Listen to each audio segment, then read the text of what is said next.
신문 읽어준 남자입니다. 조주빈은 조금 전 경찰에서 모습을 드러내고 악마의 삶을 멈춰줘서 감사하다라고까지 이야기를 했습니다.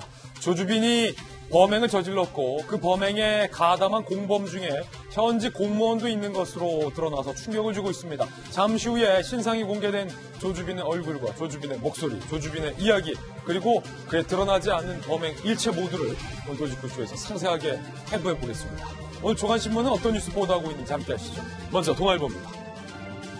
문재인 대통령이 기업의 흑자 도산을 막겠다라고 밝혔습니다. 100조를 투입하겠다.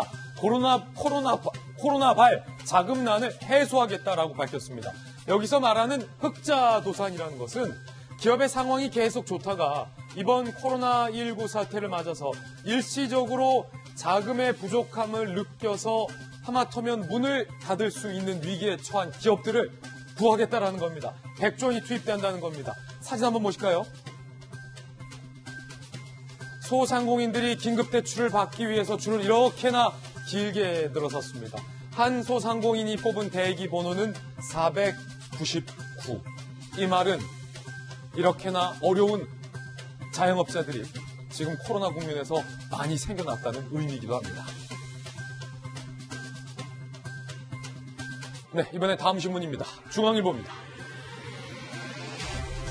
유럽발 입국 급증에 정부가 애초에 밝혔던 그 방침은 전원을 검사하겠다라는 방침이었는데 결국 전원 검사는 포기키로 했습니다.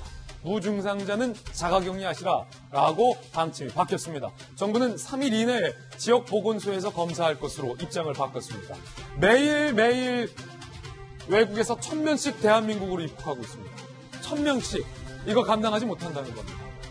확진 영유입이 늘어도 우리나라는 국경을 개방할 것을 고수하고 있습니다. 그런데 전 세계 66개국은 외국에서의 입국을 금지해 놓은 상황입니다. 과연 대한민국이 국경을 개방하는 것 타당할 것인가의 논란이 오늘 일고 있습니다. 다음 신문입니다. 이번엔 한겨레 신문입니다.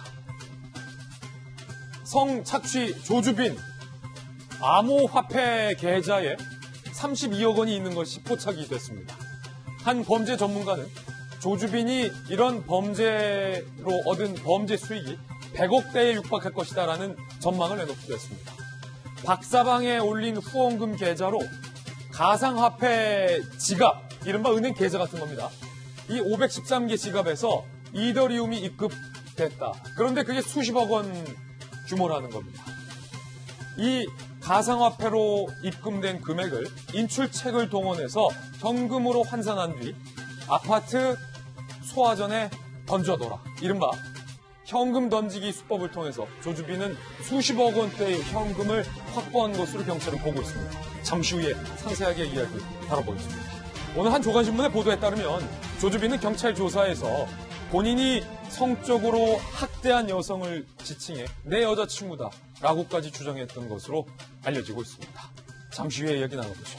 다음 신문입니다. 이번엔 경향신문입니다.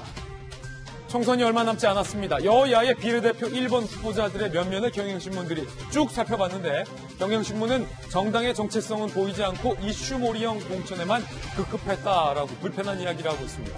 더불어시민당, 국민의당은 코로나19 국면과 관련해서 의료계 인사를 배치했고 미래한국당은 친일 프레임을 막기 위해서 윤주경 전 독립기념관장을 21번에서 1번으로 올렸다. 경향신문은 이렇게 비판하고 있습니다. 정의당의 1번 같은 경우는 대리게임 논란, 열린민주당의 1번은 이른바 친문을 넘어서 친조국이다라는 이야기도 경향신문은 하고 있습니다. 다음 신문입니다. 이번엔 조선일보입니다. 코로나19 사태가 전 세계적으로 확산되면서 2020년으로 예정됐던 도쿄올림픽이 1년 연기됐습니다. 2021년에 열리게 됩니다.